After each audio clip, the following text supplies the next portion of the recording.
Assalamualaikum warahmatullahi wabarakatuh. Waalaikumsalam warahmatullahi wabarakatuh. Selamat siang teman-teman. Siang. Gimana kabarnya hari ini? Alhamdulillah baik. Saya ucapkan terima kasih atas kehadirannya teman-teman pada siang hari ini untuk mengikuti kegiatan kita, yaitu sesi konseling kelompok. Sebelum kita mulai kegiatan ini, alangkah baiknya kita berdoa dulu agar kegiatan kita ini dilancar dan bermanfaat bagi kita semua. Berdoa dimulai. Berdoa selesai. Ya, saya mau nanya nih, sebelumnya di sini udah pada saling kenal belum sih? Belum Kak. Jadi kita kenalan dulu lah ya. Dimulai dari saya Cynthia Alfiarvandita di sini sebagai konselor kalian. Terus tuh bisa dilanjutkan perkenalannya dari Mbak yang pakai jilbab krim. Baik, perkenalkan nama saya Maisa Dwianti. Saya Putri Ningsi. Saya Ajeng Nur Hikmah. Saya Desi Laita Anggini. Saya Maulina Dia. Baiklah, di sini kan kita mau melakukan sesi konseling kelompok nih. Nah, udah ada yang tahu belum apa sih itu sesi konseling kelompok? Belum Kak. Baiklah, karena sepertinya kalian belum tahu apa itu sesi konseling kelompok, maka dari itu saya akan menjelaskan secara singkat apa itu sesi konseling kelompok. Jadi, konseling kelompok itu adalah kegiatan yang kita lakukan secara bersama-sama untuk membahas masalah dari kalian yang bersifat pribadi dan memperoleh solusi dalam pemecahan masalah yang kalian miliki. Bisa dipahami? Bisa Kak. Nah, di dalam konseling kelompok juga itu terdapat ada beberapa asas yang harus kita taati, diantaranya yaitu asas kerahasiaan, di mana saya sebagai konselor dan kalian sebagai anggota kelompok harus merahasiakan segala permasalahan yang akan kita bahas pada hari ini. Kemudian asas kesukarelaan dan keterbukaan, di mana kita secara terbuka dan sukarela menyampaikan permasalahan yang saat ini dihadapi. Seperti itu teman-teman. Apakah teman-teman udah siap untuk melakukan sesi kelompok pada hari ini? Siap Kak. Belum mulai sesi konseling kelompok, kita ngucapin ikrar janji dulu ya. Kalian bisa ikutin saya, angkat tangannya. Dengan ini saya menyatakan bahwa saya sanggup dan bersedia menerima menyimpan, memelihara, menjaga dan merahasiakan segala data atau keterangan lainnya yang tidak boleh dan tidak layak diketahui oleh orang lain kegiatan yang ada di ruangan ini akan berakhir di ruangan ini. Selesai. Baiklah, kita mulai saja proses konseling kelompok pada siang hari ini. Seperti yang saya katakan tadi, bahwa dalam kegiatan konseling kelompok ini kita akan membahas satu permasalahan yang dialami oleh anggota kelompok. Masalah tersebut dapat menyangkut masalah belajar, pribadi maupun sosial.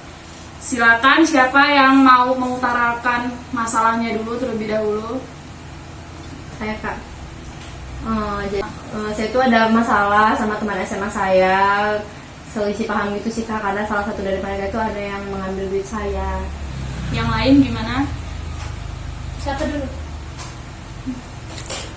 Saya tuh punya masalah sama teman kosan saya Kak, gara-gara dia tuh ngomongnya beda gitu loh sama ibu kosan. Saya punya masalah sama teman kosan saya. Dia tuh suka bilang ke orang tua saya loh, kalau saya tuh sering pulang malam, padahal saya nggak pernah gitu, kayak buat omongan. Kalau saya itu ada mbak kosan yang di situ tuh lebih tua dari saya, tapi dia itu kayak mana ya Kak, kayak minta dihargai terus gitu. Mungkin gila hormat ya Kak yang gitu, tanpa menghargai kita yang di bawah dia gitu Kak. Yang terakhir, Saya nggak cocok sama teman satu kosan. Seperti yang saya katakan di awal tadi, jadi kita bakal milih satu masalah yang kita selesaikan. Menurut teman-teman, kira-kira masalah siapa? Mauli aja gimana kak? Baik, Mauli, apakah bersedia untuk menceritakan masalahnya lebih detail? Iya kak, saya bersedia. Oke. Baik kak, saya akan menjelaskan masalah saya lebih detail. Jadi gini, saya kan punya kawan SMA, itu sudah bersahabat selama dari kelas 1 SMA hingga tahun inilah. Kami itu berempat.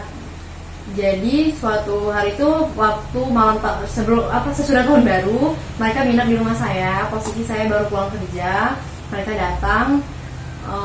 Di situ saya ya tidak mencurigai apa-apa pada mereka. Jadi saya itu di malam itu baru gajian, jadi saya ngambil duit dari ATM, saya bawa duit ke rumah karena saya besok mau bayar arisan, mau belanja untuk kami makan sarapan.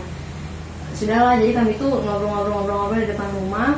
Masuklah tidur. Pagi-pagi itu saya ke pasar untuk belanja. Kalau dari pasar itu ada susukan duit saya itu kak, 20.000, 2.000 sama 5.000 satu.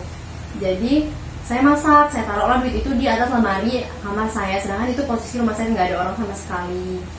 Sudah itu sudah selesai masak, mereka sudah saya suruh makan, tapi mereka bilang tidak mau dan nanti. Jadi saya mandi dulu, sudah saya selesai mandi, saya bilang, karena saya admin arisan, saya bilang gini sama teman-teman saya, ayo kita bayar arisan, hari ini udah jatuh temponya, yang dapat kasihan kalau nunggunya lama. Jadi saya ngambil duit saya di tas. Setelah saya ngambil duit saya di tas, saya hitung duit saya kurang 50.000. Dan juga saya cari duit saya yang 20.000 di atas lemari itu tidak ada, sisa yang 2.000 sama 5.000. Jadi saya bertanya, wajar lah kak, saya bertanya pada mereka, ada yang lihat duit nggak di sini? Mereka jawab tidak ada. Ya duit gua hilang, dengan bahasa itu kan saya, tuh saya pusing lah dengan duit itu hilang, sedangkan saya duitnya ya sisa itulah, yang lain untuk sudah saya tabung. Gimana nih mau bayar arisan gak ada duit? Jadi salah satu dari teman saya itu ada yang ngomong gini, sudah diam, seolah-olah dia itu meyakinkan saya bahwa teman saya yang satunya yang mengambil duit itu. Jadi teman saya yang satunya itu mandi dan dia bercerita kepada saya bahwa benar adanya yang mengambil duit saya itu si teman saya yang lagi mandi ini. Jadi dia menyuruh saya untuk mengecek tasnya. Saya cek tasnya, memang benar ada duit di situ, ada duit 20.000 sama 50.000-an. Dan saya juga nggak tahu sih sampai hari ini tuh duit saya benar atau bukan, saya tidak tahu. Nah jadi kata teman saya, sudah ambil aja itu duit kamu. Jadi saya ambillah duit itu kak, karena menurut saya itu hak saya, karena duit saya itu hilang, sudah kami cari dalam satu kamar, satu rumah tidak ada duit itu. Dan seketika teman saya yang satunya minta antar pulang karena dia mau kerja, saya antarlah ke kerjaannya. Jadi yang satunya ini lagi mandi dan saya tinggal. Nah dengan saya sudah luas hati dong, duit saya sudah ada, jadi saya sudah bayar arisan. Sesampainya kami sudah tidak bersama lagi, sisalah saya sama teman saya yang duitnya, yang katanya mengambil duit saya tadi. Jadi dia itu mau mengkutek kukunya gitu di ada tetangga saya itu, dengan tetangga saya itu, dan dia cek duitnya katanya juga hilang sebesar 70.000 itu juga seperti uangnya hilang, uang saya itu kan. Sudahlah, dan dia marah kepada saya dan dia menyumpah serapah di situ. Ya, dia tidak marah kepada saya sih, cuman dia kayak terlihat loh kak bahwa dia menuju ke saya. Ya sudah itu dia pulang naik Maxim. Jadi sudah itu di grup kami yang berempat itu membahas duit itu. Ada salah satu teman saya itu nanya, katanya ada yang hilang duit, katanya seperti itu. Dan juga setelah itu kami cekcok, sedangkan saya tidak menyindir teman saya yang duitnya tadi saya ambil, bahwa itu hak saya, yang saya kira itu hak saya. Saya tidak pernah menyudutkan dia dalam grup itu atau apa, tapi dia merasa tersindir oleh kata-kata saya. Tapi saya real tidak menyindir siapapun, karena bahasa saya kalian, bukan hanya tertuju ke dia.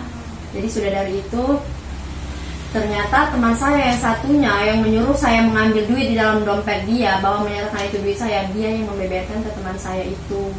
Katanya saya yang mengambil duit si teman saya itu. Jadi saya salah paham pada dengan teman saya itu, kami cekcok lah.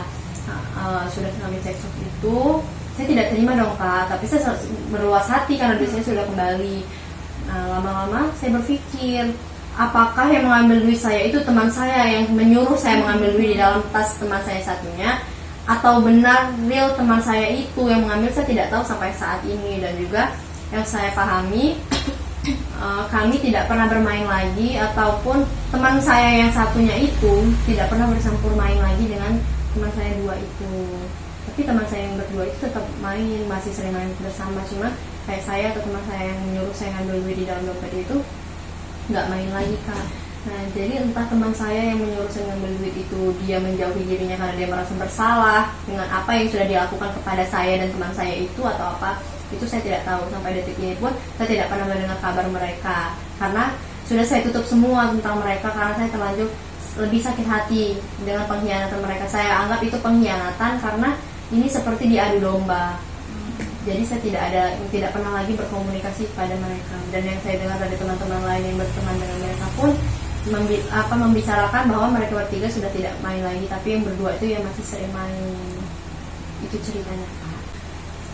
Jadi sebenarnya di sini tuh kayak cuma salah paham aja ya antara Mauli sama teman-temannya gitu. Dari teman-teman yang lain ada yang mau ngasih pendapat atau bertanya kepada Mauli? Bertanya Kak, mungkin Mauli punya kesalahpahaman dengan teman kamu yang nyuruh kamu buat ngambil duit di tas teman kamu itu, makanya dia kayak ngadu domba kamu sama temennya kamu. Izin menjawab, kalau itu sih masalah itu tidak pernah ada Kak. Saya tidak pernah ada masalah dengan dia ataupun teman saya yang dua itu. Izin bertanya Kak, mungkin Mauli teman yang sebutkan saja A ya, A dan B gitu. Nah, ya teman yang A ini kan nyuruh Mauli ngambil duit di tas yang B. Nah, mungkin si A ini entah iri atau emang nggak suka sama yang B. Jadi yang si A ini ngadu domba loh Mauli sama teman yang B dengan cara si A ini nyuruh Mauli ngambil duit di tas yang B. Terus itu buat Mauli sama yang B berantem dan ngejauh gitu. Izin menjawab, bisa jadi sih seperti itu.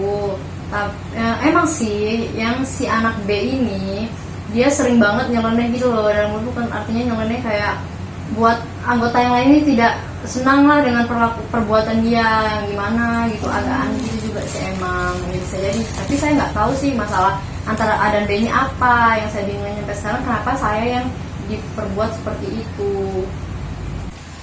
Dari sini Mauli sadar nggak kalau semua itu rencana dari mereka berdua itu? Izin menjawab, ya saya tidak sadar sih, cuman yang saya sadari mungkin si teman saya ini yang A tadi dia tidak punya duit. Soalnya si dia itulah yang selalu tidak pernah punya duit, tapi dia ambisi mau beli iPhone karena ya maaf ngomong sih dia mungkin orang yang ya dibilang mampu dia tidak juga, dibilang tidak mampu juga dia tidak juga. Jadi ya mungkin dengan cara itu dia selalu gelap mata ya, duit dia ditabung dan dia ingin beli lain-lainnya untuk dia makan, lalu dia mengambil duit saya. Jadi gini, setelah penjelasan dan diskusi dari teman-teman tadi tentang masalah Mauli, sebenarnya Mauli ini jadi korban. Yang Mauli ini sebenarnya nggak tahu kesalahannya apa sih sampai dia diadu domba oleh teman-temannya gitu kan. Kalau kakak boleh tanya ke Mauli, hubungan Mauli sama teman-temannya Mauli ini gimana sih? Terus tuh perasaan Mauli sama kedua temannya yang A sama si B ini gimana gitu? Kalau sebelumnya sih hubungannya baik-baik aja Kak, selayaknya benar-benar persahabatan. Kalau untuk sekarang ya hubungannya tidak membaik. Dan kalau perasaan yang sekarang ya masih ada gitu rasa sakit hati atau gimana, tapi di sisi lain ya karena kami juga sudah berteman lama, terkadang Mauli ini ada sih Kak perasaan pengen gitu kayak dulu lagi gitu berteman, tapi Mauli di sisi lain ditutup oleh rasa sakit hati Mauli, dan Mauli nggak pernah mau minta maaf duluan gitu pada mereka karena Mauli di sini real merasa Mauli korban. Coba Mauli ngomong baik-baik, diskusi baik-baik sama teman-temannya gitu tentang masalah Mauli ini. Nggak apa-apa Mauli ngebuka omongan duluan gitu loh, ngerendah hati biar hubungan persahabatan Mauli ini balik lagi kayak dulu, kayak lebih baik gitu.